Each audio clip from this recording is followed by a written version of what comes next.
Hello ನಮಸ್ತೆ, welcome back to our YouTube channel. So ಇವತ್ತಿನ ವ್ಲಾಗಲ್ಲಿ ನಿಮ್ಮ ಜೊತೆ ನಾನು ಒಂದೆರಡು ರೆಸಿಪಿನ ಶೇರ್ ಮಾಡ್ತಾ ಇದ್ದೀನಿ. ನಿಮಗೆ ತುಂಬ ಇಷ್ಟ ಆಗ್ಬೋದು ಅಂದ್ಕೊಂಡಿದ್ದೀನಿ. ಜೊತೆಗೆ ನಾನು ಈ ಸಾರಿ 21 ದಿನ ಚಾಲೆಂಜಲ್ಲಿ ಒಂದು 3 ರುಟೀನ್ನ ಫಾಲೋ ಮಾಡಬೇಕು ಅಂದ್ಕೊಂಡಿದ್ದೀನಿ. ಆ ರುಟೀನ್ನ ಕೂಡ ನಿಮ್ಮ ಜೊತೆ ಇದರಲ್ಲಿ ಶೇರ್ ಮಾಡಿದ್ದೀನಿ. ಮಿಸ್ ಮಾಡದೆ ಈ ವಿಡಿಯೋನ ಕೊನೆ ತನಕ ನೋಡಿ. ಬನ್ನಿ ಇವತ್ತಿನ ವ್ಲಾಗ್ ಸ್ಟಾರ್ಟ್ ಮಾಡೋಣ. ಬೆಳಿಗ್ಗೆ 6 ಗಂಟೆ, ಹೊರಗಡೆ ವೆದರ್ ಎಷ್ಟೊಂದು ಕ್ಲೌಡಿ ಆಗಿದೆ ನೋಡಿ. ಸೊ ಇವತ್ತಿನ ದಿನದಲ್ಲಿ ನಾನು ನಿಮ್ಮ ಜೊತೆ ಮಕ್ಕಳು ಸ್ಕೂಲಿಗೆ ಹೋದ್ಮೇಲೆ ನನ್ನ ರುಟೀನ್ನ ಶೇರ್ ಮಾಡ್ತಾ ಇದ್ದೇನೆ. ಸೊ ಇವತ್ತೊಂದು ಮೀನು ಫ್ರೈಯನ್ನು ನಿಮ್ಮ ಜೊತೆ ಶೇರ್ ಮಾಡ್ತಾ ಇದ್ದೀನಿ. ಸೊ ನಾನಿಲ್ಲಿ ಸಾಧಾರಣ 1 ವರ್ಷ ಮೇಲಾಯ್ತು ಅನಿಸುತ್ತೆ ಮೀನು ಮಾಡಲೇ ಇಲ್ಲ ಮನೆಯಲ್ಲಿ. ಸೊ ಹಾಗಾಗಿ ಇವತ್ತು ಬಾಂಗಡೆಯಿಂದ ಒಂದು ಫಿಶ್ ಫ್ರೈ ಮಾಡೋಣ ಅಂತ ಹೇಳಿ, ಸೊ ನಾನು ಬಾಂಗಡೆ ಮೀನು ಯಾವುದೇ ಮೀನು ಇರಲಿ ಮನೆಯಲ್ಲೇ ನಾನು ಅದರ ಪೇಸ್ಟನ್ನು ರೆಡಿ ಮಾಡ್ತೀನಿ, ಮಸಾಲ ಪೇಸ್ಟು. ಸೊ ಇವತ್ತು ನಿಮ್ಮ ಜೊತೆ ಶೇರ್ ಮಾಡ್ತೀನಿ. ಇಲ್ಲಿ ಒಂದು 5 ಬಾಂಗಡ ಮೀನಿದೆ. ಸೊ ಮಾಡೋಣ ಅಲ್ಲ. ಅದಕ್ಕಾಗಿ ನಾನು ಇಲ್ಲಿ ಹುಣಸೆ ಹುಳಿಯನ್ನು ನೆನೆಸಿಟ್ಕೊಂಡಿದ್ದೆ ಬಿಸಿ ನೀರಿನಲ್ಲಿ. ಜೊತೆಗೆ ಒಣಮೆಣಸನ್ನು ವಾಶ್ ಮಾಡಿ ತೆಗೆದುಕೊಂಡಿದ್ದೆ. ಇದನ್ನು ನಾನು ತುಂಬಾ ಕಡಿಮೆ ಯೂಸ್ ಮಾಡ್ತೀನಿ ಇವಾಗ. ಒಣಮೆಣಸಿನ ಪೌಡರ್ ಸಿಗುತ್ತಲ್ಲ, ಅದರಿಂದನೇ ಅಡುಗೆ ಮಾಡೋದು. ಸೊ ಇವಾಗ ಇದನ್ನು ತೆಗೆದುಕೊಂಡಿದ್ದೀನಿ. ಸೊ ಮೊದಲಿಗೆ ಇದನ್ನು ಬೇಯಿಸ್ಕೊಳ್ಬೇಕು. ಹಾಗಾಗಿ ನಾನಿಲ್ಲಿ ನೀರನ್ನು ಕುದಿಲಿಕ್ಕೆ ಇಟ್ಟಿದ್ದೆ ಮೊದಲೇ. ಸೊ ಇವಾಗ ಇದನ್ನು ಚೆನ್ನಾಗಿ ಬೇಯಿಸ್ಕೊಳ್ಬೇಕು, ಪೇಸ್ಟ್ ಮಾಡ್ಕೋಬೇಕು ಇದನ್ನು. ಇವಾಗ ಫಿಶನ್ನು ಚೆನ್ನಾಗಿ ವಾಶ್ ಮಾಡ್ಕೊಂಡಿದ್ದೆ, ಅದಕ್ಕೆ ನಾನಿವಾಗ ಉಪ್ಪನ್ನು ಸೇರಿಸ್ಕೊಳ್ತಾ ಇದ್ದೀನಿ.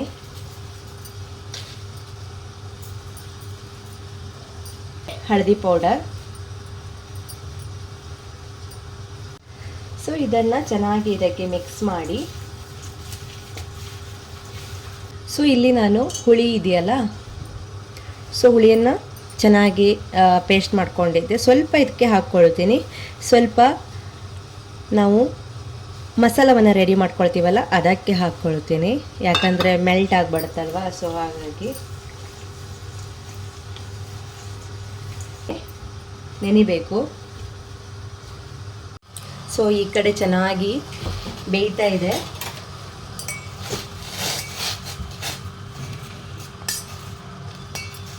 ಸೊ ಇವಾಗ ಒಂದು ಮಿಕ್ಸಿ ಜಾರನ್ನು ತೆಗೆದುಕೊಂಡಿದ್ದೆ, ಅದಕ್ಕೆ ನಾನು ಈ ಮೆಣಸನ್ನು ಹಾಕ್ಕೊಳ್ತೀನಿ. ನೀರನ್ನು ಹಾಕಬಾರ್ದು.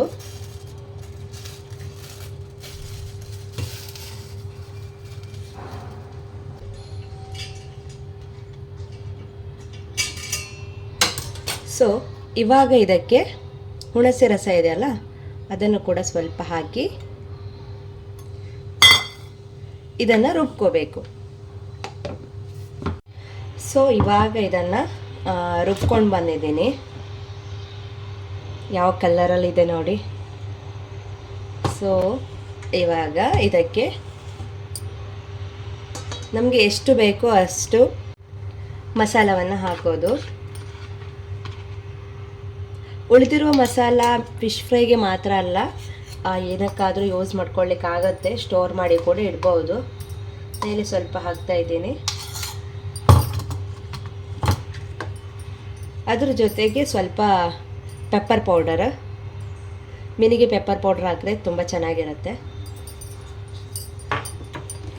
ಸೊ ಹಾಗೆ ಸ್ವಲ್ಪ ಕೊತ್ತಂಬರಿ ಪೌಡರ್ ಕೂಡ ಹಾಕ್ತಾ ಇದ್ದೀನಿ. ಜೊತೆಗೆ ಸ್ವಲ್ಪ ಶುಂಠಿ ಬೆಳ್ಳುಳ್ಳಿ ಪೇಸ್ಟ್. ಬೆಳ್ಳುಳ್ಳಿ ಹಾಕೋದಿಲ್ಲ ಅಲ್ಲ, ಸೊ ಹಾಗಾಗಿ ಶುಂಠಿ ಬೆಳ್ಳುಳ್ಳಿ ಪೇಸ್ಟ್ ಹಾಕ್ತಾ ಇದ್ದೀನಿ. ಅದರ ಜೊತೆಗೆ ಒಂದಿಷ್ಟು ಕರಿಬೇವನ್ನು ಕೂಡ ಹಾಕಿ ಚೆನ್ನಾಗಿ ಇದನ್ನು ಮಿಕ್ಸ್ ಮಾಡಬೇಕು.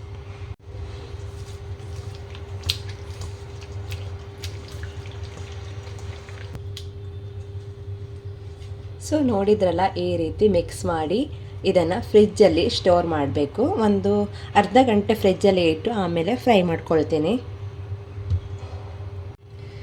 ಸೊ ನೋಡಿದ್ರಲ್ಲ, ಈ ರೀತಿಯಾಗಿದೆ.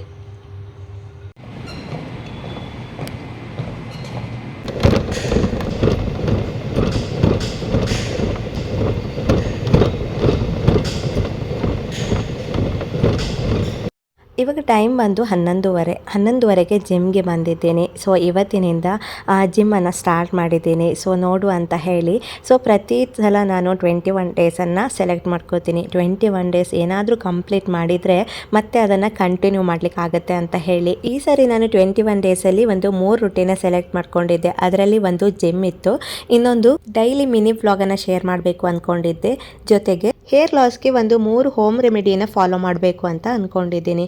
ಅದನ್ನು ನಾನು ನೆಕ್ಸ್ಟ್ ವ್ಲಾಗಲ್ಲಿ ಶೇರ್ ಮಾಡ್ತೀನಿ. ಸೊ ಇವಾಗ ಫಿಶ್ ಫ್ರೈ ಮಾಡ್ಕೊತಾ ಇದ್ದೀನಿ. ಮನೆಗೆ ಬಂದು ಫ್ರೆಶ್ ಅಪ್ ಆಗಿ ಫಿಶ್ ಫ್ರೈ ಮಾಡ್ಕೊಳ್ಳೋಣ ಅಂತ ಹೇಳಿ ಇವಾಗ ಒಂದು ತವನ ಬಿಸಿ ಮಾಡ್ಕೊತಾ ಇದ್ದೆ. ಸೊ ಈ ರೀತಿಯಾಗಿದೆ. ಸೊ ತವನ ಬಿಸಿ ಮಾಡಿಕೊಂಡು ಇದಕ್ಕೆ ಆಯಿಲನ್ನು ಹಾಕ್ಕೊಳ್ತಾ ಇದ್ದೀನಿ. ಮೊದಲಿಗೆ ಸ್ವಲ್ಪ ಆಯಿಲನ್ನು ಹಾಕ್ತಾ ಇದ್ದೀನಿ.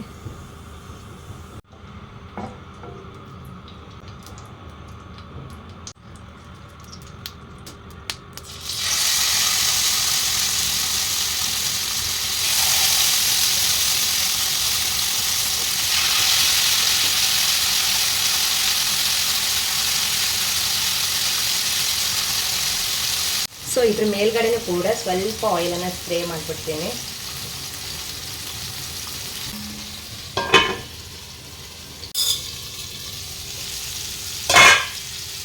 ಸೊ ಎಲ್ಲ ಕಡೆ ಡೋರ್ ಹಾಕಿದ್ದೆ, ಸ್ಮೆಲ್ ಯಾವ ಥರ ಹೊಡಿತಿದೆ ಅಂದರೆ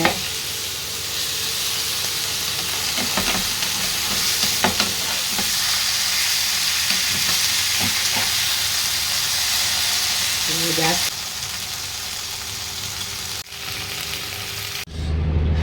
ಇನ್ನು ಚಿಕ್ಕ ಬಸ್ಲೆ ಹಾಕಿದ್ದೆ, ಎಷ್ಟು ಚೆನ್ನಾಗಿ ಗ್ರೋತ್ ಆಗಿದೆ ನೋಡಿ. ಸೊ ಹಾಗೆ ನಮ್ಮಮ್ಮ ಕೊಟ್ಟಿರುವಂತಹ ನೆಲ ಬಸಳೆ ಅಂತೂ ಇದು ಬಂದು ಒಂದು 7ನೇ ಕೊಯ್ಲು ಅಂತ ಹೇಳ್ಬೋದು. ತುಂಬ ಚೆನ್ನಾಗಿ ಗ್ರೋತ್ ಆಗ್ತಾ ಇದೆ. ಸೊ ಇವತ್ತು ಫಿಶ್ ಫ್ರೈ ಜೊತೆ ಇದರ ದಾಲನ್ನು ಮಾಡೋಣ ಅಂದ್ಕೊಂಡಿದ್ದೀನಿ. ಸೊ ಏನು ಸರ್ಪ್ರೈಸು? ಮನೆ ಹೋಯ್ಯ ಇವಾಗಲೇ ಕೊಡೋ ಪ್ಲೀಸ್, ಇವಾಗಲೇ ಪ್ಲೀಸ್. ಸೊ ಇವಾಗ ಹೇಳಿ ನೋಡುವ ಸರ್ಪ್ರೈಸ್ ಅಂತ.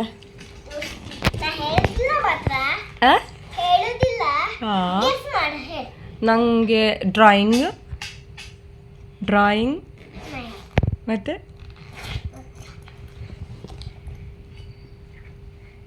ಬ್ಯಾಗ್ ಒಳಗೆ ಹೊತ್ತಿಗೆ ಮಂಡಿ ಜಲ್ದಿ ಕಲರ್ ಪೆನ್ಸಿಲ್. ಸ್ಕೂಲಲ್ಲಿ ಯಾರದಾರು ಬರ್ತ್ಡೇ ಇರುತ್ತೆ, ಬರ್ತ್ಡೇ ಇದ್ದಾಗ ಮಕ್ಕಳಿಗೆ ಚಾಕ್ಲೇಟ್ಸ್ ಏನಾದರೂ ಗಿಫ್ಟ್ ಆಗಿ ಪೆನ್ಸಿಲ್ ಏನಾದರೂ ಕೊಡ್ತಾರೆ.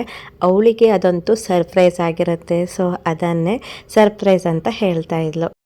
ನಿಂಗೆ ಸರ್ಪ್ರೈಸ್ ಕೊಡ್ತೇವಾ? ಸರ್ಪ್ರೈಸ್. ಸೊ ಇವಾಗ ಮಧ್ಯಾಹ್ನ 4:15 ಆಗ್ತಾ ಇದೆ. ಹೊರಗಡೆ ಅಂತೂ ಸಿಕ್ಕಾಪಟ್ಟೆ ಬಿಸಿಲು ಬರ್ತಿದೆ ಅಪ್ಪ ಇವತ್ತು. ನೋಡಿ ಯಾವ ರೀತಿ ಬಿಸಿಲು ಅಂತ ಹೇಳಿ. ಸೊ ಇವಾಗ ನಾನು ಈ ಸೊಪ್ಪುಗಳನ್ನೆಲ್ಲ ಹಾರ್ವೆಸ್ಟ್ ಮಾಡಲಿಕ್ಕೆ ಬಂದೆ. ಇದು ಬೆಳಿಗ್ಗೆನೇ ದಾಲನ್ನು ಮಾಡೋಣ ಅಂತ ಅಂದ್ಕೊಂಡೆ, ಟೈಮೇ ಸಿಗಲಿಲ್ಲ. ಆರ್ನ ಬಂದಮೇಲೆ ಅವಳಿಗೆ ನೆಕ್ಸ್ಟ್ ಎಕ್ಸಾಮ್ಗೆ ಪ್ರಿಪೇರ್ ಮಾಡಬೇಕಿತ್ತು, ಅದ್ವಿನ ಕರ್ಕೊಂಡು ಬರಬೇಕಿತ್ತು. ಸೊ ಟೈಮ್ ಮ್ಯಾನೇಜ್ ಮಾಡಲಿಕ್ಕೆ ಒಮ್ಮೊಮ್ಮೆ ಆಗೋದೇ ಇಲ್ಲ. ಸೊ ಹಾಗಾಗಿ ಇವಾಗ ಸೊಪ್ಪುಗಳನ್ನು ಕೇಳ್ತಾ ಇದ್ದೀನಿ. ಇದರಿಂದ ಇವಾಗ ನಾನು ದಾಲ್ ಮಾಡೋಣ ಅಂತ ಹೇಳಿ. ಸೊ ಈ ನಡುವೆ ಅಮ್ಮನಿಗೊಂದು ಥ್ಯಾಂಕ್ಸ್ ಹೇಳಲೇಬೇಕು. ವಾರಕ್ಕೊಮ್ಮೆ ನಾನು ಈ ಸೊಪ್ಪುಗಳಿಂದ ಸಾಂಬಾರು ಮಾಡ್ತಾ ಇದ್ದೀನಿ. ತೆಗೆದುಕೊಂಡು ಬಂದಿರೋದು ಸ್ವಲ್ಪನೇ, ಆದರೂ ಕೂಡ ತುಂಬ ಚೆನ್ನಾಗಿ ವಾರಕ್ಕೊಮ್ಮೆ ಗ್ರೋತ್ ಆಗುತ್ತೆ. ಇನ್ನು ಸೊಪ್ಪುಗಳಂತೂ ಹೆಲ್ತ್ಗೆ ತುಂಬಾ ಒಳ್ಳೆಯದು. ಇದು ನೆಲ ಬಸಳೆ ಅಂತ ಹೇಳಿ, ಸೇಮ್ ಬಸಳೆ ಸೊಪ್ಪು ಯಾವ ರೀತಿಯಾಗಿ ಯೂಸ್ ಮಾಡ್ತೀವಿ ಅದೇ ರೀತಿಯಾಗಿರುತ್ತೆ.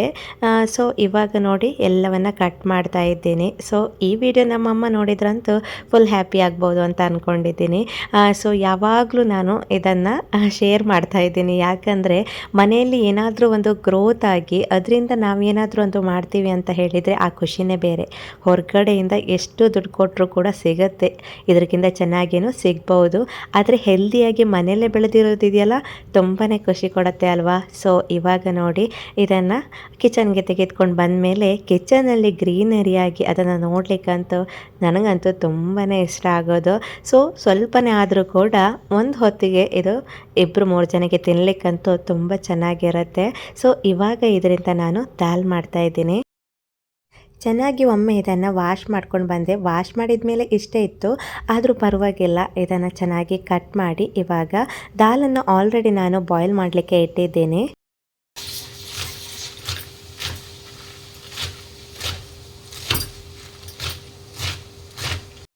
ಈ ರೆಸಿಪಿ ದಾಲ್ ಫ್ರೈ ಹೇಗೆ ಮಾಡ್ತೀವೋ ಅದೇ ರೀತಿಯಾಗಿ ಮಾಡೋದು, ಬಟ್ ಸೊಪ್ಪನ್ನು ಸೇರಿಸೋದು, ಇದ್ರ ಜೊತೆ ಮೆಂತ್ಯ ಸೊಪ್ಪು ಕೂಡ ಸೇರಿಸ್ಬೋದು.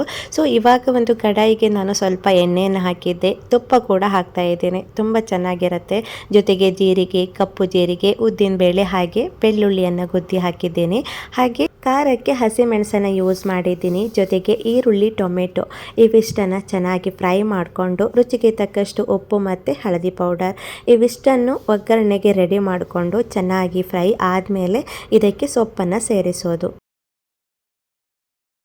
ನಮ್ಮ ಮನೇಲಿ ಜಾಸ್ತಿಯಾಗಿ ಸೊಪ್ಪನ್ನು ಡ್ರೈ ಆಗಿ ಮಾಡೋದು, ಆದರೆ ಪಾಲಕ್ ಸೊಪ್ಪು, ಬಸಳೆ ಸೊಪ್ಪು ಆ ರೀತಿ ಏನಾದರೂ ಇದ್ದರೆ ಈ ರೀತಿ ದಾಲ್ಗೆ ಸೇರಿಸಿ ಮಾಡ್ತೀನಿ. ತುಂಬ ಚೆನ್ನಾಗಿರುತ್ತೆ.